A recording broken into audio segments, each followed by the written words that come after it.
Gas संकट को नहीं आज राज्य सरकार गुरुत्वपूर्ण बैठक बसवाक जाउछि। यह सहित सरकार स्पष्ट करिसेंति वर्तमान कौनसी ग्यास संकट नहीं, पर्याप्त महजूद रही। सिलिंडर ग्यास महजूद रही लोकों भयभीत होबार कौनसी कारण नहीं। पूर्वर कमर्शियल ग्यास बंटन 20% रही, वर्तमान केंद्र सरकार आउ 20% मंजूर करिथिबारु विशेषकर रेस्टोरेंट और होटेल मानकु सहजता मिलिबो। एहा सह आउ 10% बढ़ाइबा पई आलोचना चलीछि। सेथिपई शीघ्र कमर्शियल ग्यास आवश्यकतार प्राय 50% पूरण हेबा आशा करा जाउछि। आजिठारु कमर्शियल संस्था मानकु 40% ग्यास जोगाण आरंभ हेबो। केंद्र पक्षरु आउ 10% पई किछि शर्त रहिछि, जहाकु पूरण करिबारे राज्य सरकार काम करुछंती। साधारण ग्राहकंक पई ग्यास बंटन साधारण भावे चलीछि एवं कोनोसी विघ्न नाही। जदि कोनोसी अभियोग आसे विभाग तुरंत कार्यानुष्ठान नेउछि बोली मंत्री सूचना देई कहिसंती।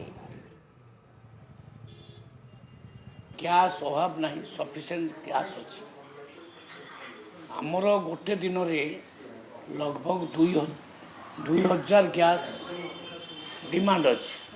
आम पाखे 14,000 एवरेज ग्यास अलरेडी अच्छी। सफिशिएंट व्यवस्था अच्छी, किसी पैनिक होबार आवश्यकता नहीं। आ जो 50% कथा कहते आगुरी 20% कमर्शियल गैस दि जाऊला, आउ 20% सेंट्रल गवर्नमेंट अलाउ कर स्पेशली रेस्टोरेंट होटेल मानक एवं आउ 10% किसी शर्त से रखिंट कागज पत्र आम रेडी करुँ। से 10% पाई अर्थात डिमांडर कमर्शियल गैस जी डिमांड तार 50% आमको मिल आज 40% आम दबू। आउ 10% जोटा मुझे कहली किसी कागज पत्र आम जोगाड़ करुँ। से शर्त रखिंट से शर्त आम मानबू तांकर। आ 50% आमको केंद्र दब।